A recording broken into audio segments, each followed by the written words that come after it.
YCP పాలనా కృత్యాలకు ఎన్నికల ఫలితాలు చెంపపెట్టని వ్యంగ్యాస్త్రాలు సంధించారు ధర్మవరం బీజేపీ ఎమ్మెల్యే సత్యకుమార్.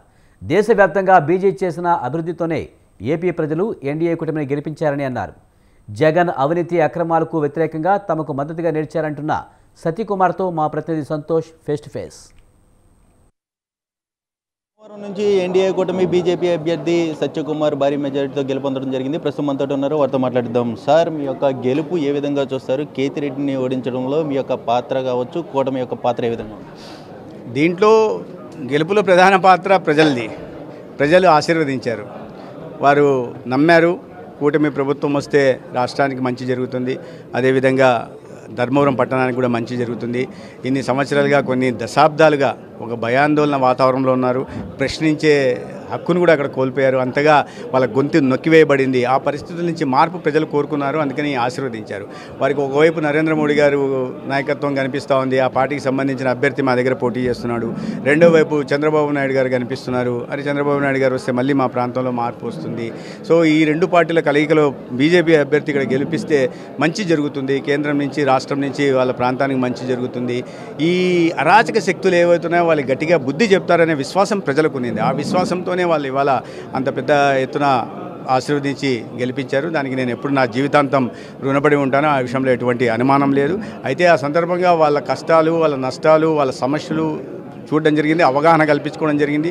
ఆ సమస్యల పరిష్కారం దిశగా కూడా ఒక రోడ్ మ్యాప్ తయారు చేసుకున్నాం. ఆ దిశగా ఒక్కొక్క పని చేసుకుంటూ తీసుకెళ్లే ప్రయత్నం చేస్తాం. మొత్తంగా ధర్మవరాన్ని ఒక ఆదర్శవంతమైన నియోజకవర్గాన్ని తీర్చిదంటే సాగునీరు అంది, ప్రతి పొలానికి సాగునీరు అందించడం, చదువుకున్న ప్రతి యువకుడికి ఉద్యోగ ఉపాధి అవకాశాలు కల్పించడం, అక్కచెల్లెలకి ఆత్మ రక్షణ లేకుండా నేను వాళ్ళకి అన్నగా ఒక రక్షణగా నిలబడ్డం, పిల్లలకి ఉజ్వల భవిష్యత్తు నుంచి. ధర్మవరం అంటున్నసరికి ఫ్యాక్షన్ ఏరియా, అటువంటి ఫ్యాక్షన్ ప్రాంతం నుంచి వచ్చారా, అమ్మాయిలు పెళ్లి సంబంధాలు ఇవ్వడానికి కూడా వెనకాడే పరిస్థితుల నుంచి ధర్మవరం అంటే అధర్మవరంగా మార్చిపెట్టున్నారు. ఇప్పుడు ఆ ధర్మవరాన్ని నిజమైన అర్థం వచ్చేలాగా ధర్మవరాన్ని తీర్చిదిద్దే ప్రయత్నం ఈ రాష్ట్రంలో చంద్రబాబు నాయుడు గారి సహకారంతో, పవన్ కళ్యాణ్ గారి సహకారంతో, మా పార్టీ కేంద్ర నాయకత్వం ఆశీస్సులతో చేస్తాం. సార్, కూటమి ప్రభుత్వం ఏర్పడక ముందే రాష్ట్రంలో అరాచకాలు సృష్టిస్తున్నారంటూ కూడా వైసీపీ నాయకులు గవర్నర్ని కలుస్తూ ఉన్నారు. దీని విధంగా ఎక్కడ జరిగాయి? జగన్మోహన్ రెడ్డి గారి ఇంటి మీద, చంద్రబాబు నాయుడు గారి ఇంటి మీద ఒక మంత్రి అప్పుడు దాడికి వెళ్ళాడు. ఎమ్మెల్యే దాడికి వెళ్తే ఆయన మంత్రి చేశారు. జగన్మోహన్ రెడ్డి గారి ఇంటి మీద దాడి జరిగిందా? ఈ రాష్ట్రాన్ని అడ్డంగా దిడ్డంగా అటువైపు పైన నుంచి, కింద నుంచి, తూర్పు నుంచి, పశ్చిమ అన్ని దిక్కుల నుంచి దోచుకున్న పెద్దిరెడ్డి గారి ఇంటి మీద దాడి జరిగిందా? ఇష్ట రాజ్యంగా నోటికి వచ్చినట్టు మాట్లాడి ఎటువంటి అసభ్య పదజాలాన్ని వాడిన అనేక మంది పేర్లు తీసుకోవడానికి కూడా నేను సంశయిస్తున్నా. అటువంటి వ్యక్తుల ఇళ్ల మీద దాడి జరిగిందా? ఏ కార్యకర్త కన్నా ఎక్కడైనా అన్యాయం జరిగిందా? వాళ్ళు దాడులు చేసే పోలీసులు కేసులు పెట్టడం కూడా తప్పేనా? మీరు ఇన్నాళ్ళు చేసిన అరాచకాలు ఏంటి? మీరు చేసిన దౌర్జన్యాలు ఏంటి? మీరు చేసిన చంపేసి ఒక దళితుని డోర్ డెలివరీ చేసిన దానికి సమాధానం ఏంటి? ఒక చిన్న పిల్లోడిని, బలహీన వర్గానికి సంబంధించిన పెట్రోల్ వేసినట్టు రోడ్లో కాల్చి చంపారే, దానికి సమాధానం మీరు చెప్తారా? అటువంటి ఇది కూడా ఇక్కడ జరగట్లేదు ఇప్పుడు. కానీ అంటే వీళ్ళు ఎందుకు చేస్తున్నారు ఇవన్నీ అంటే, ఇటువంటి దారుణ ఓటమి ఎవరైనా మామూలు వ్యక్తులు అయితే జీర్ణించుకోలేక ఏదో ఇంట్లో కొంచెం బయటికి రావడానికి కూడా సంశయిస్తారు. కానీ ఈ పేరు మోసిన ఆర్థిక నేరస్తుడు, ఒక మైండ్ గేమ్ ఆడే వ్యక్తి ఇవాళ 5 సంవత్సరాలు ముఖ్యమంత్రిగా ఉన్నాడు. కాబట్టి ప్రజలు దృష్టి మరించడం కోసం ఇటువంటి దొంగ ఏడుపులు ఏడుస్తున్నారు. ఎందుకంటే 5 సంవత్సరాల్లో వాళ్ళు చేసిన అన్యాయాలు, అవినీతి ఇవన్నీ బయటకు వస్తాయి. దానికి కారణమైన వాళ్ళకు శిక్ష తప్పదు. అవన్నీ బయటకు వస్తాయి. ప్రజలు బయటకు వచ్చి ఇప్పుడు ప్రజలే వస్తారు. ఫిర్యాదులు కూడా ప్రజల నుంచి వస్తాయి. ఇప్పుడే మాకు ధర్మవరం నుంచి, నా నియోజకవర్గం నుంచి నాకు ప్రజలు బయటకు వస్తున్నారు. వచ్చి అయ్యా మా భూమి ఆడ కబ్జా చేసుకున్నారు, అయ్యా మా దగ్గర ఇది లాక్కున్నారు, అయ్యా దాన్ని బలవంతంగా రాయించుకున్నారు, ఇలాంటివి వస్తున్నాయి. ప్రజల ఫిర్యాదులు ప్రజల నుంచి వస్తున్న సందర్భంలో ప్రజల దృష్టి మరలించడం కోసం, దానిపై నుంచి చర్చ, ఈ దాడులు వీటి మీద జరిగేలాగా చేయడం కోసం ఒక పన్నిన పన్నాగం ఇది. ఎక్కడ దాడే జరగకుండా ఉంటే దొంగ అని నేర్చుకుంటే దొంగ అని అరుస్తే ప్రయోజనం ఏంటి?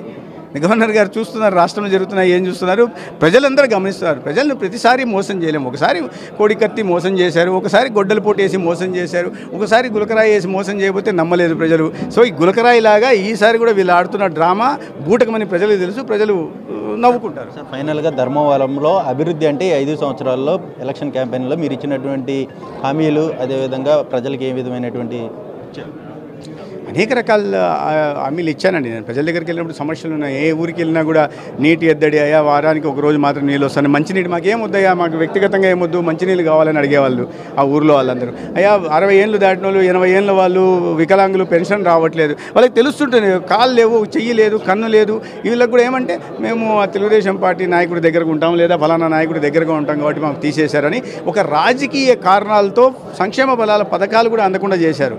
అంటే రాజ్యాంగానికి విరుద్ధంగా వీళ్ళకి అధికారం ఇచ్చింది వాళ్ళని ఆదుకోవడం కోసం అటువంటి పనులు చేశారు. ఆ అన్యాయాన్ని సరిచేసే ప్రయత్నం చేస్తాను.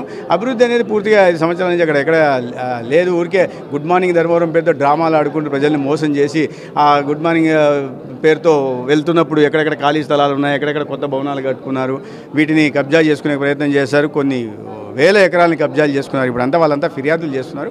వాటినన్నీ సరిచేయడం, అదేవిధంగా అభివృద్ధి, మౌలిక సదుపాయాల కల్పన, ముఖ్యంగా రహదారులు, గ్రామాలకు రహదారులు లేవు. గ్రామాల్లో ఈ మండల కేంద్రాల్లో కూడా ఆసుపత్రులు లేవు. ఆసుపత్రులు ఉంటే ఎక్కడ కూడా మౌలిక సదుపాయాలు, ఒక 30 పడకల ఆసుపత్రి ఉంటుంది తాడిమర్రి అనే గ్రామంలో, మండల కేంద్రంలో. అక్కడ ఎక్స్రే మిషన్ కూడా లేదంటే ఆశ్చర్యపోతాం. 30 పడకల ఆసుపత్రిలో ఎక్స్రే మిషన్ లేదా, ఎవరు పట్టించుకోలేదు. అటువంటి వాటిని సరి చేయడం, విద్య, నాణ్యమైన విద్య, మెరుగైన వైద్యం, సాగునీరు, తాగునీరు, ఉద్యోగ ఉపాధి అవకాశాలు, చేనేత రంగానికి రావాల్సిన రాయితీలు, లోన్లు, ఇన్సూరెన్స్లు, తర్వాత వాళ్ళకి మార్కెటింగ్ వ్యవస్థ, ఒక ఈ అనుసంధానం చేసి మార్కెటింగ్ వ్యవస్థ కల్పించడం, ఎక్కడ కూడా వ్యాపార విషయాల్లో జోక్యం చేసుకోకుండా ఉండడం. దానికోసం ఒక టెక్స్టైల్ పార్క్ తీసుకురావడం, మెగా క్లస్టర్ని తీసుకురావడం, ఒకసారి కేంద్రం కొత్త మంత్రి అయిన తర్వాత వెళ్ళి ఒకసారి వాళ్ళతో మాట్లాడి తీసుకొచ్చే ప్రయత్నం. ఇప్పటికే ధర్మవరంలో కేంద్ర ప్రభుత్వం ద్వారా అనేక అభివృద్ధి కార్యక్రమాలు జరిగాయి. ఎక్కడ చూసినా నేషనల్ హైవేలు ఉంటాయి, ధర్మవరం పైనుంచి పోతుంటాయి. ధర్మవరం జంక్షన్కి ప్రతి చోటికి, ప్రతి బెంగళూరుకి కానీ, ఇటు కాట్పాడికి కానీ, ఇటు తిరుపతికి కానీ, అటు గుంతకల్కి కానీ, ఇటువైపు కడప వైపు కానీ, ఎటువైపు రైల్వే లైన్ ఉన్నా కూడా వాటికి డబులింగ్లు, ఎలక్ట్రిఫికేషన్ పనులు కూడా జరిగాయి. కేంద్ర ప్రభుత్వం నిధులు అక్కడ పెద్ద ఎత్తున జరిగాయి, కానీ వాటిని సక్రమంగా వినియోగించుకోవాలి. పథకాలకి ఇస్తున్న వాటికి కూడా వాటా ఇవ్వకపోవడం వల్ల ఆ కేంద్ర ప్రభుత్వ పథకాల అమలు కూడా అక్కడ జరగడం లేదు.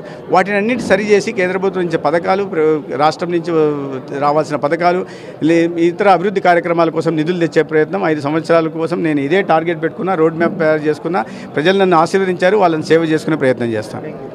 ఇది రాష్ట్రంలో ఎన్డీఏ కూటమికి భారీ మెజార్టీ దక్కడంతో ఇక రాష్ట్రంలో చూసుకున్నట్లయితే కనుక అభివృద్ధి పథకంలో అయితే కనుక డబుల్ ఇంజిన్ సర్కార్ పనిచేస్తుంది అంటూ కూడా ఇక ధర్మవరం ఎమ్మెల్యే సత్యకుమార్ తెలియజేయడం కూడా జరుగుతుంది. వీడియో జర్నలిస్ట్ మల్లిబాగ్తో సంతోష్, స్వతంత్ర టీవీ, విజయవాడ బీజేపీ కార్యాలయం నుంచి.